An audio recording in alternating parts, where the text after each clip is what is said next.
Alright, so we're looking at Touchcutter still, and I forgot to show you in the last video what the actual shape that we're looking at looks like. So I showed you that, which is the points over time, but right here is the shape, and that shape is derived from this image. So why don't we create something with this program and cut it. So the first thing you have to do is go through all the yellow parts of the program and just fill in the variables. So in this situation you can just manually type in the thickness of your bit, or you can take the time to fill out a locker of all your bits and just use the switch to select it. But if you're in a rush and you just want to try looking at something even, use this. I built the bit locker for future where bit geometry is taken into account for the bit too, where it currently isn't, and you just have to think about that and tweak your cut accordingly. So if you just look at all the yellow tabs that are around the network, they kind of stick out a bit, and that's what you're going to use to run the program by filling in the proper variables to get the size of cut that you want. So the size of cut is basically, it turns the pixel at the end of your texture operator chain here, and if this will tell us how many pixels are at the end of the chain. 475 by 475. That's how many pixels will remain in your cut. And the size of your image is going to be based on how big your pixel is in the cut. And that is a function of your step over and the size of your bit.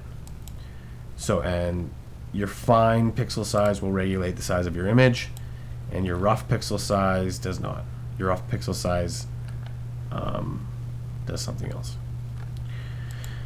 So, once we've established the size of our pixels by inputting the rough step over and the finished step over, and our finished bit, we go on to say how deep we want to cut each layer, and the first layer and all the other layers can go no deeper than 2.5 millimeters, and we want them to get a total of 15 millimeters, and a safety height of 1.3. So it's going to travel above our zero plane at a height of 1.3, but this can be anything. You can set that wherever you want, but 1.3 seemed fine for me.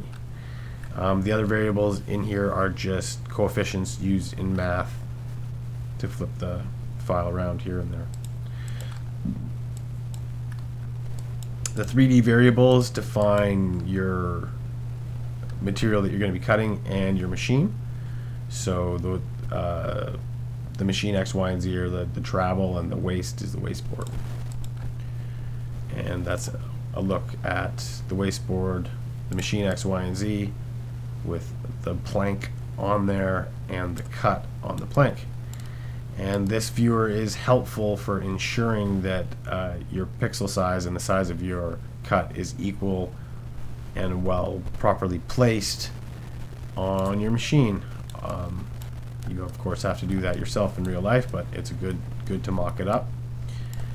And we can look at the cut in two forms. We can look at it as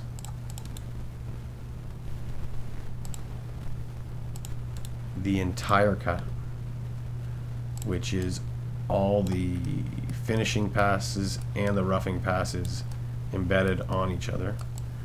Or we can look at it like this, which is just the finishing shape, which will be what's left when it all is said and done. So let's look at the other one too.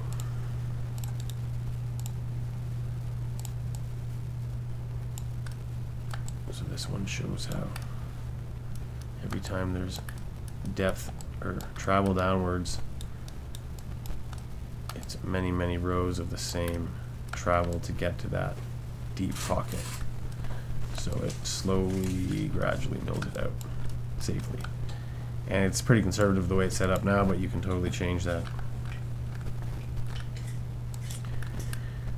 And the next yellow thing you want to look at is your feed and your speed for plunging, and your feed rate.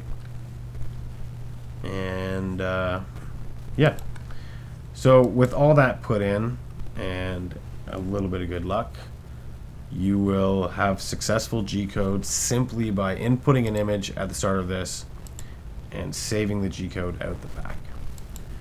And the other thing you may need to worry about is this adaptive feeder component. What the adaptive feeder component does is it takes your feed rate when you're going flat on a plane and gets a full feed rate.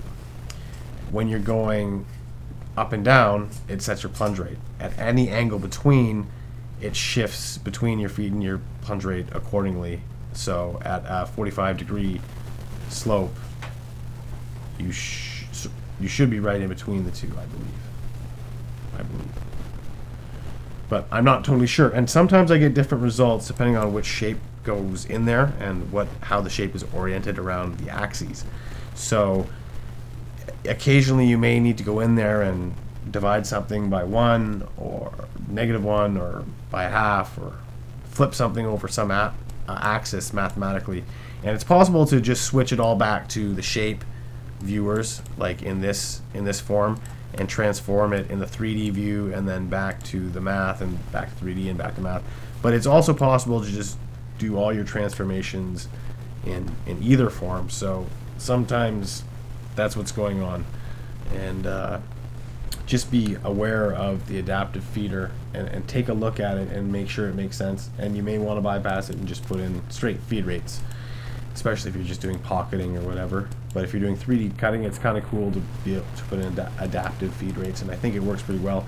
And I think it can work pretty well to just fix it up a little bit in all cases.